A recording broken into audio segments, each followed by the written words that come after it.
Pam param pam pam loh. Jadi intronya gitu. Assalamualaikum warahmatullahi wabarakatuh. Balik lagi sama gua Ilham di channel YouTube Investment Geeks kesayangan calon mertua. Gimana kesayangan teman-teman semua. Ya Allah, udah mulai halu gua. So, ini malam ini gue mau ngebahas putar isu-isu yang tadi sore kayak baru gue lihat di salah satu Instagram IDX tentang sengketa dari salah satu perusahaan yang besar. Sebelum kita masuk ke bagian analisisnya, ini adalah channel YouTube gue, ini 47, ayo make it 100 subscribers please, and enggak sih 1000 subscribers biar bisa dimonetize. Ya semoga bermanfaat sih sebenarnya intinya. Nah tadi pagi ya, tadi malam gue baru aja up saham BRPT goes to 70% dan hari ini ditutup, ntar kita lihat berapa persen ya, gue lupa 3 atau 4% gitu. So, kita langsung aja ke beritanya. Sebelum ke beritanya, yaudah ke beritanya aja deh. Oke, dari kontan. Sengketa warisan Eka Cipta. Inilah aset emiten grup Sinarmas yang ikut digugat.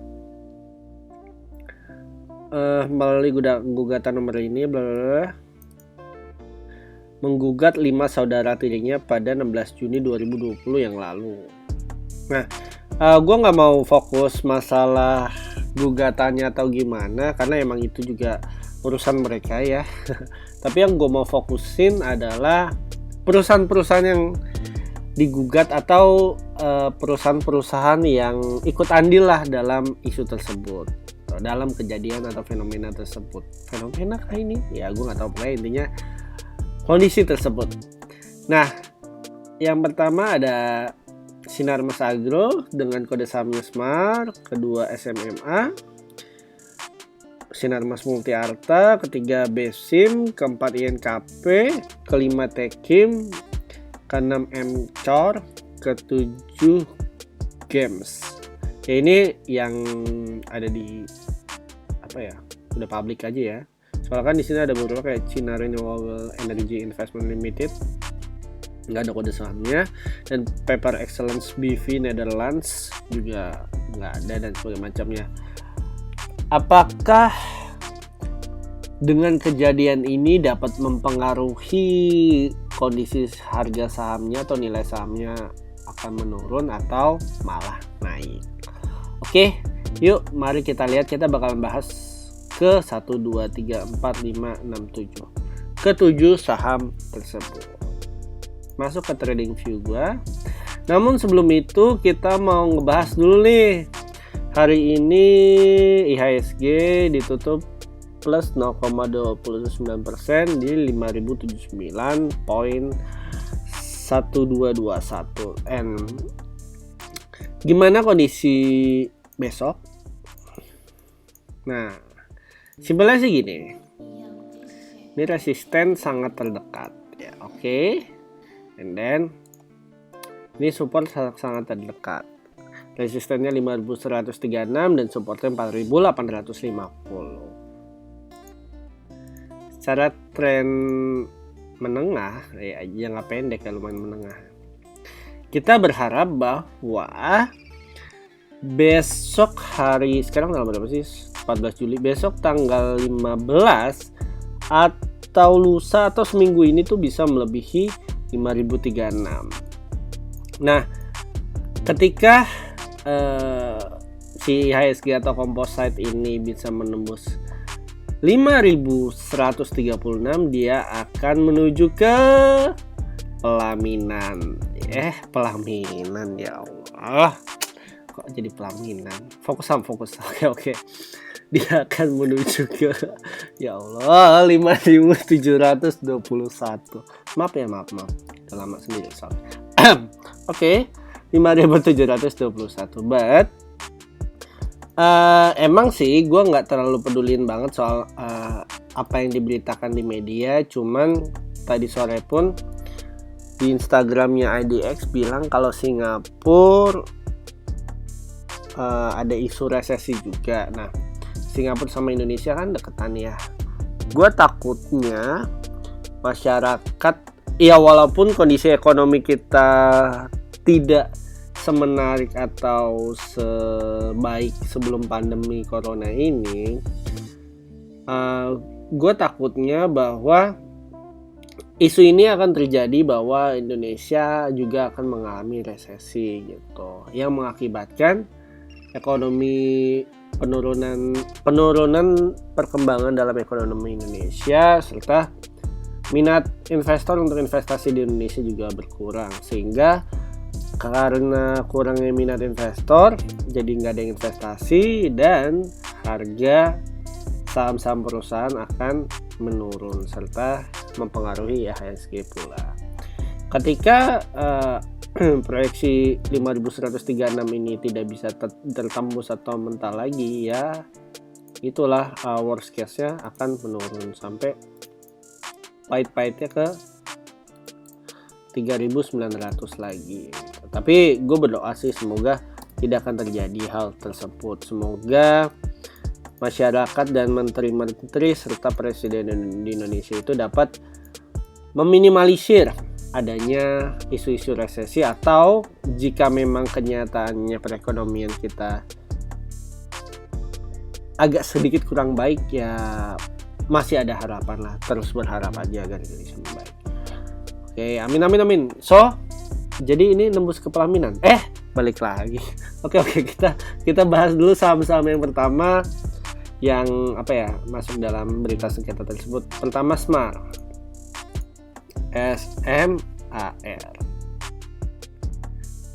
Ini dia. So,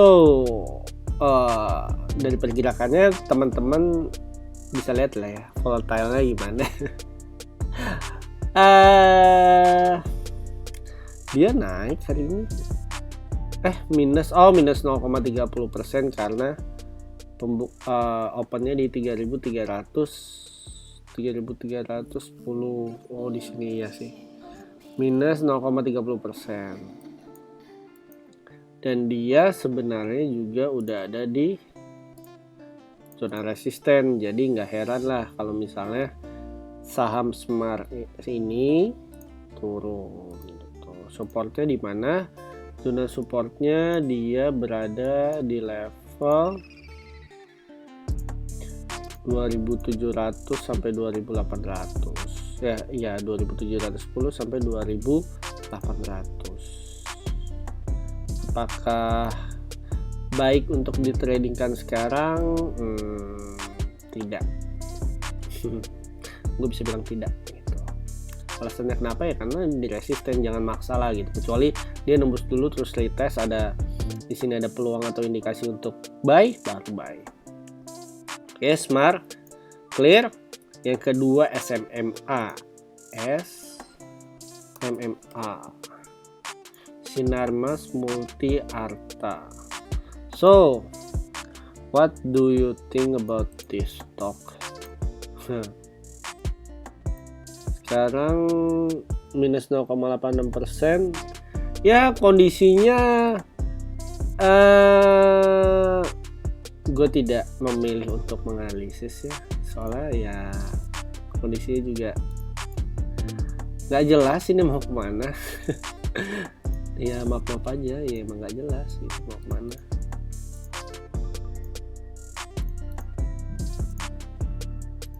Ya paling gue bisa menggambar proyeksinya seperti itu, kurang lebih supportnya di sini, resistennya di sini.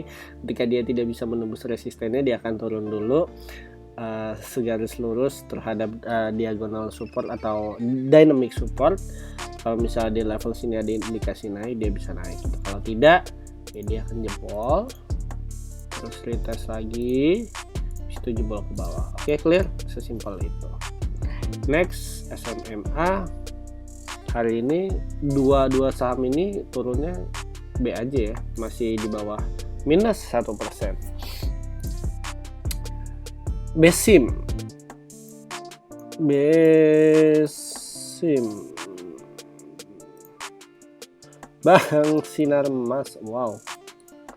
Well, satu candlenya ini padahal daily loh. Satu candlenya agak susah ya dilihat ya.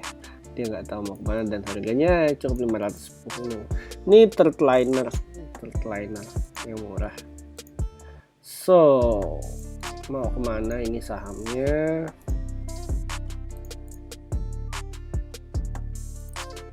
Hari ini nah minus 2%. Apakah berpengaruh terhadap isu tersebut? Ya apa ya, bisa dibilang berpengaruh, tapi kalau secara teknikal ya emang udah nembus diagonal resistennya, dan ini ada di sini di zona resisten, emang menuju ke support. Dia retest dulu ke sini gitu, level 485 sampai 500. Kalau ada indikasi naik ya dia bakal naik. Nggak ada yang mengagetkan sih. Emang mungkin teman-teman yang suka atau belajar analisis saham pernah dengar hukum Dow teori. Kalian baca aja tuh prinsip Dow teori, salah satunya price discounts everything. Segala sesuatu yang terjadi di market udah terrefleksikan lah di dalam sebuah chart gitu. Gue nggak bahas fundamentalnya karena ya kalau nggak ngerti gue takut salah ngomong lagi. Besim udah, indeks and gue mau enden tapi dicampur next jadi index. Nah, INKP ini minus. INKP hari ini yang agak cukup terkenal lah. Oh, INKP minus 550. Kalau dibilang kita nggak biasa, gue juga masih belajar sih tentang analisis teknikal. Cuman kalau dibilang wah isunya mempengaruhi nih penurunan hari ini min 5%. Ya balik lagi ya bisa dibilang iya, tapi ya udah ini zona resisten, jadi ya udah nggak usah heran. emang masih berada di zona resisten. Jadi kalau minus ya wajar-wajar aja. Nah, support terdekatnya itu ada di level sini. Coba gua pakai Fibo ya. Tuh, Fibo-nya juga 61,8 ya sekitar sini. Tuh.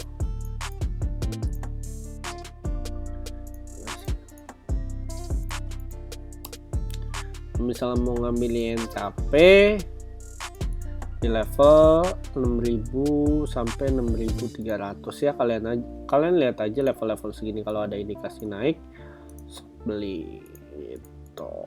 Ini kan higher high ya, ini higher, ini higher, ini higher low, higher high, higher low, ini higher high. Dia nyari higher low, cuman kalau bisa menembus ini dia jadi lower low di sekitar sini gitu. Kalau misalnya mau beli sekarang ya ntar aja. INKP yang nextnya INKP yaitu Tekim. Kita lihat saham Tekim. Nah kan Tekim juga hari ini minus 5,96%, cukup besar. Apakah mempengaruhi HAM? Ya bisa jadi. Cuman ini emang udah di zona resisten ya. Udah emang udah wajar-wajar aja gitu. Kenapa? Karena emang dia udah nembus ini, terus dia udah mencapai targetnya gitu.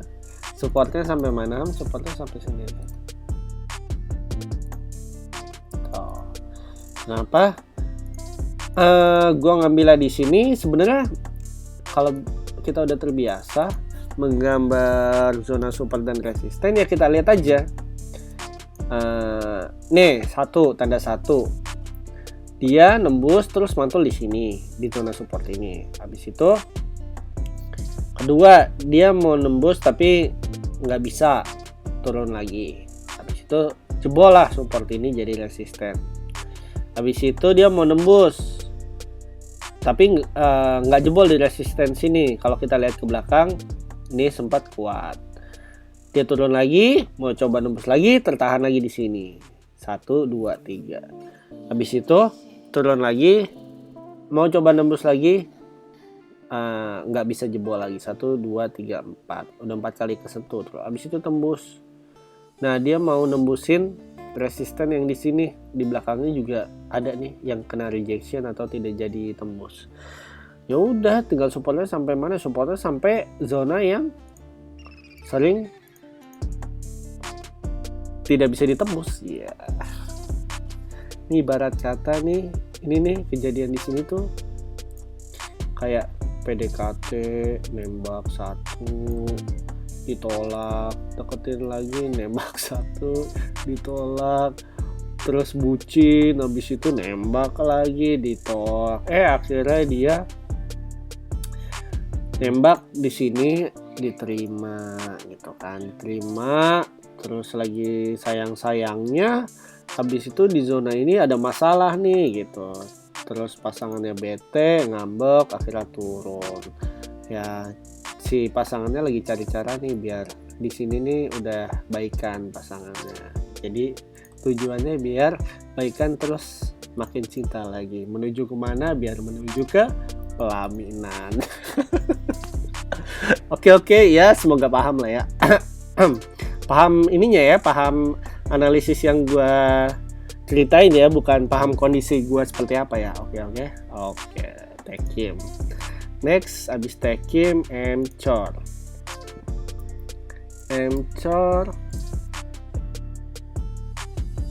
Bank China. Cool. Ini diam-diam naik nih. Diam-diam naik sih. Dan coba gue cek ya, apakah 45 derajat? Oh iya, lumayan sih. Ada sebuah apa ya namanya? Sebuah kepercayaan, kepercayaan yang nggak tertulis. Pokoknya kalau misalnya sebuah saham trennya lagi naik, kurang lebih ukurannya 45 derajat, pasti itu awet gitu. Begitu juga pas trennya lagi turun, kemiringannya 45 derajat pasti awet banget sebelum trennya itu benar-benar break gitu atau benar-benar patah. Turunnya di minus 132%, apakah berpengaruh? Kita lihat aja besok. Paling turunnya sampai ke level 140 karena di sini ada support yang cukup kuat. Ini 2 biji, dia mau nembus balik lagi, terus mau nembus balik lagi, akhirnya tembus. Nah, ini supportnya di sini gitu. Ya sesimpel itulah ya. Yang penting ceritanya. Loh. Yang terakhir saham GEMS, Golden Energy Mines. Ya udah. Ini tuh kayak gue tanya, kamu mau makan apa? Terserah jawabannya. Tapi giliran dibilang kamu mau makan ini, nggak mau. Terus ditanya, kamu mau makan apa? Terserah. Ya kan bingung ya, kita nggak bisa baca pikirannya. Gue aja juga nggak bisa nganalisis ini mau kemana. Jadi ya udahlah, terserah aja. Minta maaf aja, udah minta maaf. Oke, paham kan maksud gue? Ya semoga kalian paham lah. Untuk saham ini gue nggak bisa ngomong apa-apa karena gue juga nggak ngerti ini mau kemana. Gitu. Udah selesai ya untuk episode ini. Jangan kelamaan, nanti jadi deh udah. Sorry nggak jelas emang kalau lagi curhat. Jadi yang bagi teman-teman yang belum subscribe sekarang. So semoga bermanfaat analisis gue ya. Beginilah cara gue menganalisis dengan cerita hal-hal sekitarnya juga dan hal-hal yang sedang gue alami. So gue Ilham dulu, sampai ketemu di episode berikutnya. Assalamualaikum warahmatullahi wabarakatuh. See ya.